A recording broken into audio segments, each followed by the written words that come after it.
Hi, good morning, friends. Good morning, good evening, and good afternoon, wherever you are in the world today. We are delighted to welcome you to the Digital CX Global Summit. Customer experience, as we understand in the post pandemic era, has gone through a sea change. It's extremely important for all of us in the business to realize how are we managing our customers, how is the customer journey really shaping up. This being an extremely important subject, all of us here have gathered to highlight the key aspects on customer experience, and I'm delighted to welcome our esteemed panelist, Dr. Sindhu Bhaskar. He's logging in from Miami. Dr. Sindhu Bhaskar is a visionary and a techno leader. Dr. Bhaskar is a global thought leader in financial inclusion, making banking as a solution for more and more customers to sign up and use. We would now like to hear from Dr. Bhaskar, but I'll still read out the formal introduction to all of you of Dr. Bhaskar because that would help us understand the depth of knowledge that we are going to be listening to over the next 30 minutes. So, Dr. Sindhu Bhaskar is the chairman and CEO of EST Global. EST Global is based in MIT and is attached to the Cambridge Innovation Ecosystem, US. Dr. Bhaskar is a global leader in financial inclusion and thrives on digital evolution, fintech revolution. He is leading various continents with banking projects, not just in India, but across Africa, across North America. We would now listen to the evangelist, Dr. Sindhu Bhaskar. Over to you, sir. Thank you so very much for your time. Thank you, Rachna ji. So, good morning, good afternoon, good evening to all our attendees and viewers and speakers. Media Resources has rolled out the Global Digital CX Summit series, and I'm very happy to be here and honored to be here to share my views. And thank you, Rachna ji, for giving such an enlightened note about my achievements and my platform. So, I'm Dr. Sindhu Bhaskar, as Rachna ji has introduced me to you, Chairman of EST Group, led by EST Global Inc., based at Cambridge Innovation Center, MIT Boston. I'm in Miami right now. Again, Rasnaji told you about it, and I'm about to welcome the midnight. So, in this quiet moment, it is great to deliberate on such an important topic, an important proposition like market expansion via digital inclusion. I will start with my own platform. That my EST platform has four verticals: BranchX, neobanking, digital banking, Easy Pay, global wallet, agritech as a tool for rural economic regeneration, uh, healthcare for all through our uh, automated AI, ML, IoT based Raha, Cubicle, and EST Fab, which is the Center for Enlargement and Delimitation of Digital Knowledge Spheres to Remote Areas. Once digital knowledge percolates, it will create the groundwork for the real inclusion. Market expansion vis-a-vis inclusion is not dependent phenomena, but I think each is contributing to each other to create the other. It is in real sense a chicken and egg situation, I should say, and it is a debatable topic. But from my viewpoint, what I feel that market expansion cannot create digital inclusion, but yes, inclusion can definitely create market expansion. But I will more succinctly put it at in place of inclusion. If there is inclusion with prosperity, then it is going to enhance the market expansion. And with this, I will set the tone of my presentation. That market expansion via digital inclusion appears to be a small segment, but it is a huge palette wherein various shades are coming together, uniting to create a digital economy of inclusion. Market is the interplay of economic forces with participants requiring capital to shop, while inclusion is a socio-economic condition. That is why I said inclusion with prosperity can enhance the market dimension. And moreover, with tokenization, digital economy, digital assets, global wallets, the whole canvas of marketing has expanded to great extent. Now, historically, we should see that the narrative of every topic has changed because of the great divide created by COVID. So now we have to talk in terms of pre-COVID and post-COVID. So if we try to focus on narratives involving these two segments, then we see that the focus is on a couple of topics like inclusion, which is a cultural parameter. It needs to focus on this diversity, equality, and inclusion model. Financial inclusion, money should reach the vast majority of people through digital surrogates, as fiat needs to go away, or it should take the back seat, as we have been talking around, because governments are also trying to have digital currency, central bank digital currency, CBDCs. So there is whole change in the dynamics after this digital revolution. Digital inclusion, knowledge and educational basis is important for the adoption of the digital knowledge. SDG, Sustainable Development Goals, overall development model and vision of our efforts and the government of the land. These are all the focus areas and the narratives that we are seeing in the post-COVID times. ESG is, again, of course, we have been talking about ESG and all, but now there is more focus with the depletion of the environment safeguards, which has been with us through ages.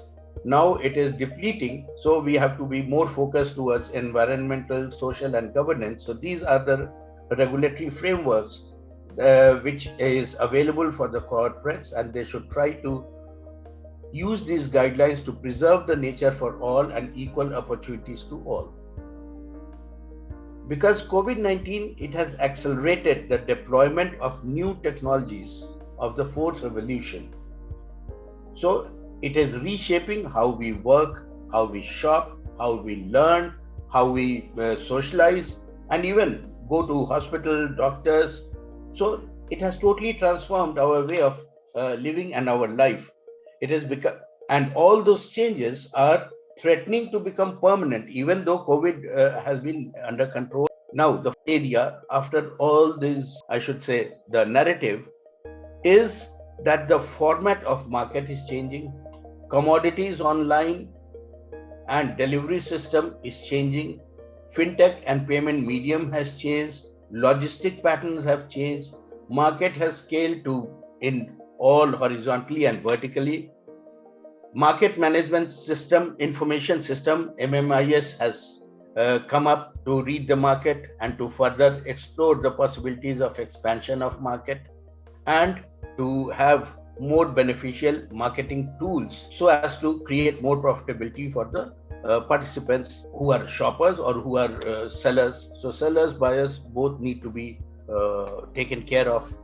Then all these technologies which are mostly affecting and greatly affecting all our activities are blockchain based supply chain management system, traceability system, artificial intelligence, machine learning, Internet of Things, IoTs, robotics, drone, and now the master of everything is your metaverse, wherein all sorts of marketing is being created in metaverse, and all institutions also are trying to go ahead in metaverse so as to showcase their product.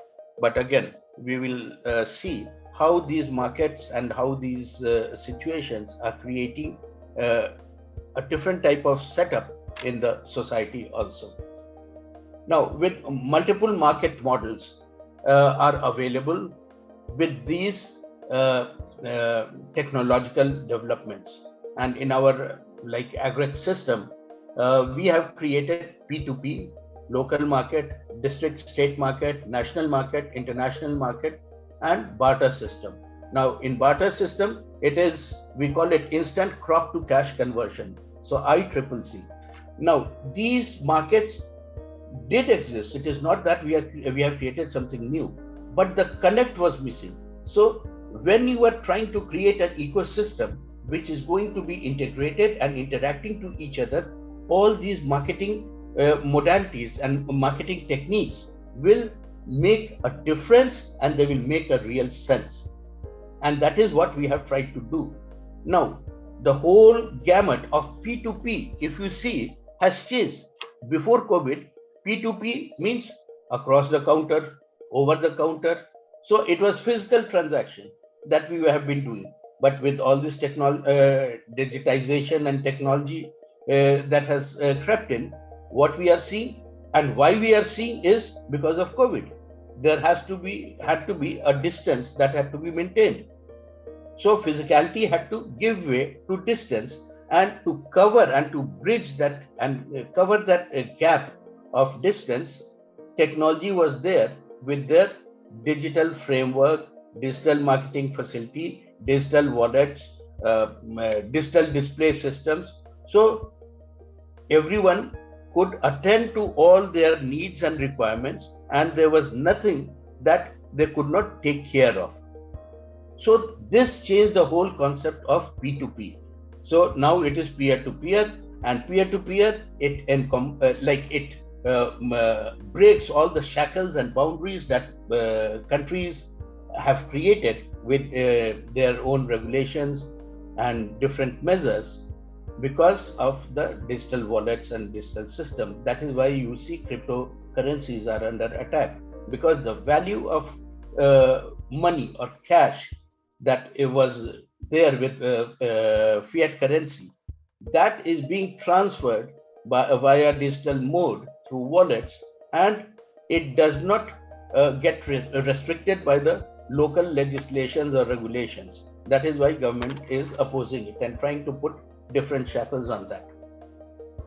With all this digital development, the new trade technology emerged with supply chain management system. Different types of commodities also came up, and the frequency of production of those crops, production of those items for different markets in different season. So we became more precise in our productive system for the market. And with digital prowess and know-how, the trade technology took altogether a different turn, and global value chains were created. And that is how the wealth of nation is being carried from one place to other place. And it is an integrated and interactive model. That is why business is expanding. You are able to expand your market, scale your market. And that is what we are looking for, that how we can scale our product and scale our platform. So this is how all the different transformative digital technologies are doing to our efforts. But the most pronounced change has been in the field of payment system, because when the digital revolution started, the basic concept was to attack the fiscal system and the banking system because of the long transfer time and large service charges. So those were the two parameters which were came under first attack. And that is why now we see so many different things have come in the market. We are talking of mobile money, e-wallets, crowdfunding, cross-border remittances, alternate scoring models. All these have come with the new technology, which is having the full capacity to change the dynamics of the payment system. Now your cryptos are there, tokens are there, like Bitcoin is there. They have totally transformed the payment system. But even let me give you the case of India. We have UPI, Unified Payment Interface. That is like Bhim Pay, and RuPay is also working with that. It has become so popular that it is getting launched in different countries as well, because it has the interoperable payment modality and payment system. So you can create anything, you can create any product, but if it does not have interoperability, then it is not going to give you any result. Why interoperability is so important? Because now we talk of ecosystem, and ecosystem, all the participants have to get interactive to each other, and that is how the development happens. So these are different modalities and changes that we are facing in our system due to digital transformations. Now, scaling, when we are trying to scale the market, I will give you one more example from one of our products in agriculture. We are creating the rural verse to launch it by next year. In that, what we are trying to do, we are trying to create the meeting point for buyer and seller. Now, why we have to do it? Because we are trying to create the seal of authenticity, trust level we have to create, because in digital parlance and digital environment, trust is a very big demand. So until unless you have trust factor, and you cannot survive in the market. So in this rural verse, we are not only trying to integrate all the participants on our platform, wherein they can do all the discussions which you are seeing on the left hand side, but even the overseas buyers and sellers, or even national buyers and sellers, can meet each other. They can with the AR/VR, and in real time they can see, inspect the crop and the product, and then go ahead with the digital completion of the transaction with smart contract and all that. And of course, you have the payment system, digital wallets, electronic payment systems. So everything is taken care of. No one has to move from one place to another. When all these things, so many things are happening in the system and changes are taking place, you have to have an analysis of all the behavior patterns that are going to create this whole system and the ecosystem. And that is what machine learning and your artificial intelligence, they are trying to create the consumer predictive analysis, that what should be the time when they should be contacted, what should be time when they should be, the call should be follow up with different communications, or different product can be offered to them. So the whole gamut of an individual experience is recorded, and then accordingly marketing strategy is created and planned for the different companies and platforms. Now, this is what I call, it is all part of market management information system, MMIS. Like in MMIS, you are creating and collecting all possible data of interaction, integration of the buyer, seller, intermediaries, logistic partners, financial partners. So basically, you are creating the unique world wherein all the participants are coming together, and all the records are getting created. So market management system, MMIS, it also creates a trust factor, because you are trying to collect all the nuances of a trade, nuances of different parties, and idiosyncrasies, as we call it, also to continue the business in an inclusive model. And it recalls the different tiers of rural, semi-urban, urban markets. So all different tiers you can collect, and you can have a predictive model and full information system to guide your marketing strategy. Like I gave you that we have developed that P2P, local market, district market, state market, national market, international market, and even barter system. So all those data is collated there in our market management information system, and it not only gives you the requirements in various markets, but also the pricing in various markets. Is there any government subsidy available for any location specific, or say product specific transaction? What are the sale purchase trends in different markets, in different months, different seasons, for different products, different commodities? What will be the most rewarding market for anyone? and more suitable and economic logistic partner for you. If you have to make a shipment to say any African country, now you need to see from your onboarded logistic partner which is offering you the least pricing, and accordingly you can choose. So what happens with all these systems and all these data integration that you have created on your dashboard, you are able to maximize your benefit, and you are also able to create a trusting partner for all your transactions. So with all this nexus of data, the trust seal is created for the seller as well as for the market, because market also knows this is a trusted buyer, this is a trusted seller. More and more frequency of buying and selling, you can further say that these buyers and sellers are authentic and genuine, and you can depend on their orders and there will not be any issue.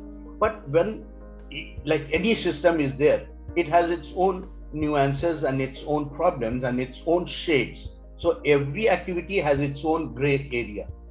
So even in digital transformation, we have the gray area, because the digital transformation has moved at a very, very different pace and speed. It has outclassed everything, whereas all the social mobility features and factors are moving at a slower pace. So what is happening? The earlier features of, say, what I will like to call it, say, monopoly or acquisition or landlordism, that is getting converted in form of technical monopoly, technical landlordism, or say technical acquisition. So hoarding of the yesteryear is also becoming hoarding in digital manner. That is why you see the volatility in cryptocurrencies and bitcoins. Why it is happening? Because of the sharks and whales who are operating in the market.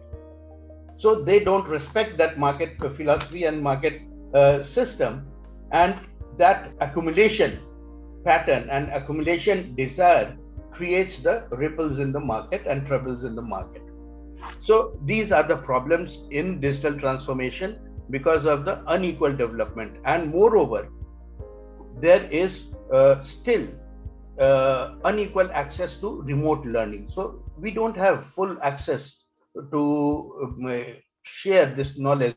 So we have a platform which is called EST Fab, Fintech and Blockchain Association. In this, we are trying to create the digital empowerment by using students go to those remote areas and take classes and share knowledge. And for that, the methodology is that we have created a chain of our partners in different universities and colleges, and we are developing their faculty also, creating centers of excellence, and we are making those centers as the centers for student exchange program from those remote areas, so that they can be trained and experienced, and they can see how world is moving, and they should also try to be interested in accumulating and getting that knowledge.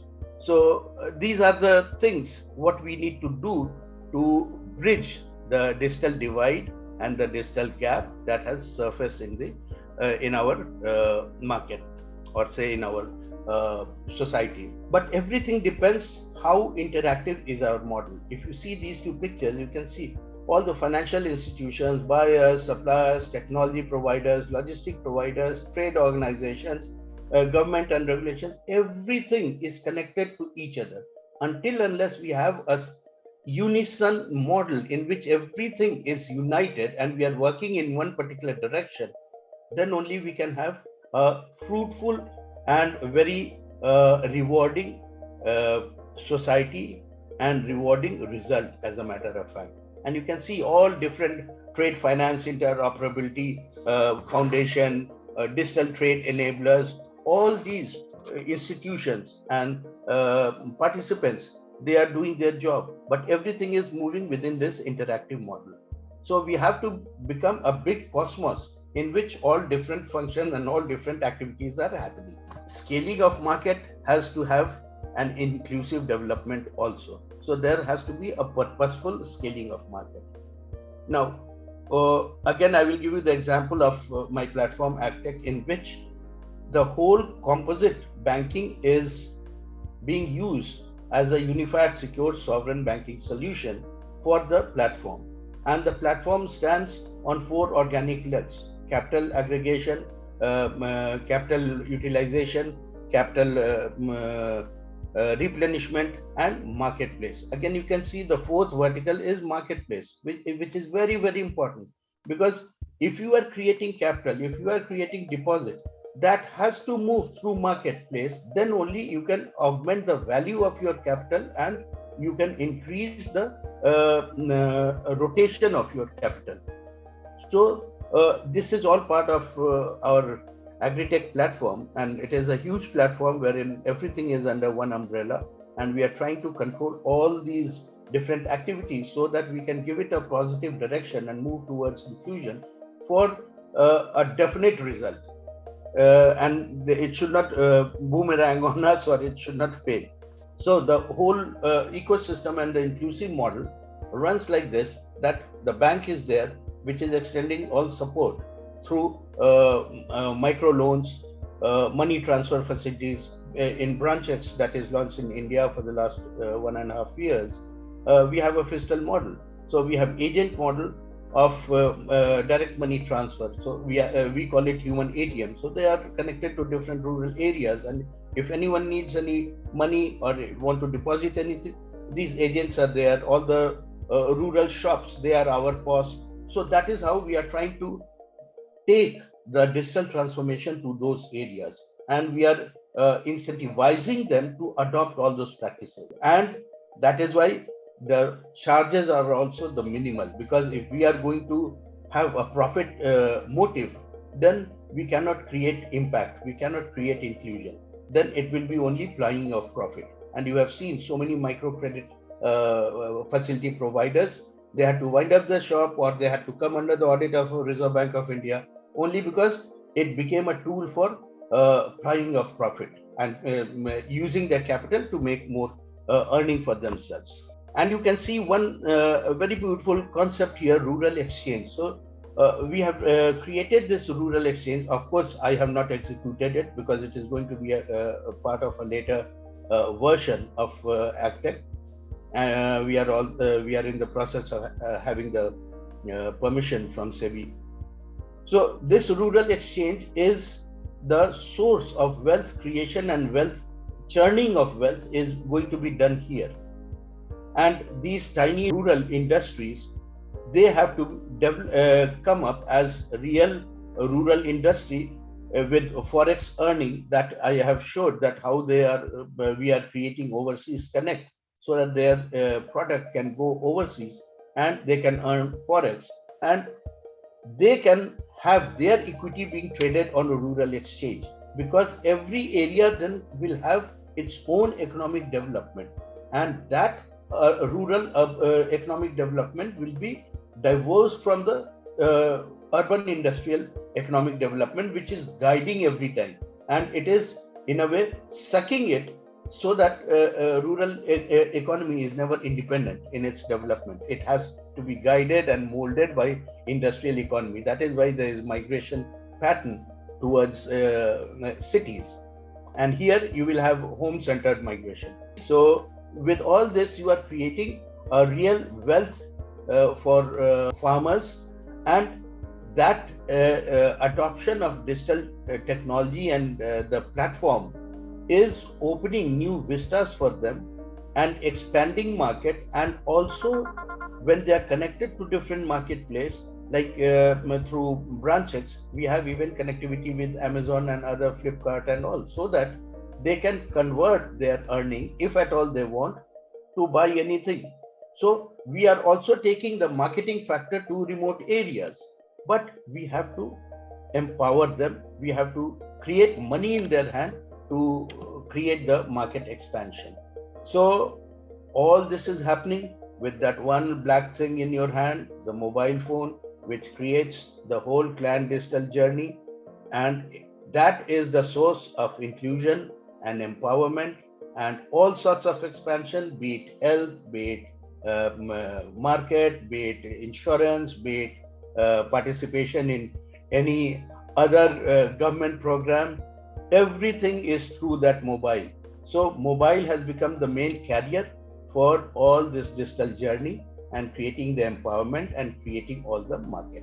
But as every technology has its up and down, so there are, of course, some problems with digitalization also, because after COVID, it became a must situation for everyone. So those small and petty traders and corner shops who did not even have those technical know-how, they had to adopt it as real thing that they must have it. Otherwise, they don't survive. So with that compulsory layer of adoption of digital technology has put them in some sort of problem because they don't have that ideas. So now they have to cope with all the digital security and uh, like online marketing, and which is all those things are not, they are not aware of those things. But still, we don't have a negative view of all these things. This revolutionary feature of digitalization is creating inclusion, and this inclusion with prosperity is expanding marketing of all sorts of things, be it health, be it insurance, be it banking, be it money, be it anything. Even individuals are being exchanged from one place to another. Thank you once again for giving me this opportunity, and thank you, Rasnaji, for inviting me. And I hope all of you like the session. Thank you once again. Amazing insights about how market inclusion can really be key to empowering. And I think the digital journey, mobile phones in the hand, can bring in the transformation that generations together have probably not seen or thought of. I think this kind of vision is amazing. We would want to have a quick question that we have is there some benchmark on the growth that you have observed across continents or countries where we imagine India to be a very, very savvy country or moving very fast? Would you want to share something about other geographies as well on the same? Yeah, what I have seen, that see, M-Pesa is very active in Africa, and they are, I should say, they are more active and more result oriented than our Paytm also. Because I believe in India, Paytm is the best possible thing that has happened, and because it is, go to any vegetable seller also, you will see the board with QR code.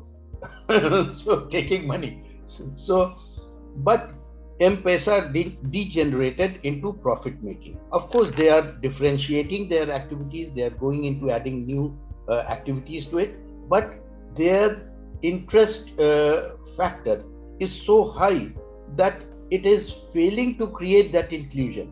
Even though they are percolating the rural market, but they are not able to create that inclusion because people don't want to have it. Secondly, these things are possible only if you have a mobile platform. If you don't have a mobile platform, inclusion is not there. If inclusion is not there, there is no market expansion. Now we are talking of 5G network. There they don't even have 3G network. So how can you carry that load, and how can you carry the weight of that data to be transferred from one place to another, one entity to another? So all these things have to be looked into, and that is why I always say that we have to be very, very inclusive in our working model, and it has to be a very composite model. When every activity will start integrating and interacting with each other, there will be different islands, small islands of economies, and they will then again start interacting with each other to create the larger economy. Because these small economies create the national economy. National economy is not something on its own. Small economies, small sectors, they are contributing to that. So that is the agenda which we have to plan and use, even with digital technology. Right now, digital technology is moving at a surface level, wherein we have that again, tech haves and tech don't haves. So like that situations. So we don't have to have that sort of situation, because everything technology is elitist right now. How many people you see in India? So many agricultural platforms were there. They raised money also. Now they are disappearing. So you have to have a consistent model, and you have to have a consistent like I should say, support system for your platform. As a financial institution, I cannot always go to the market to raise capital for basic activity. You should have your own survival system by which you can survive and you can perform. So basically, these are the ideas with which I am working and I have been working, and I think I have been getting very good connect and very good success also with that.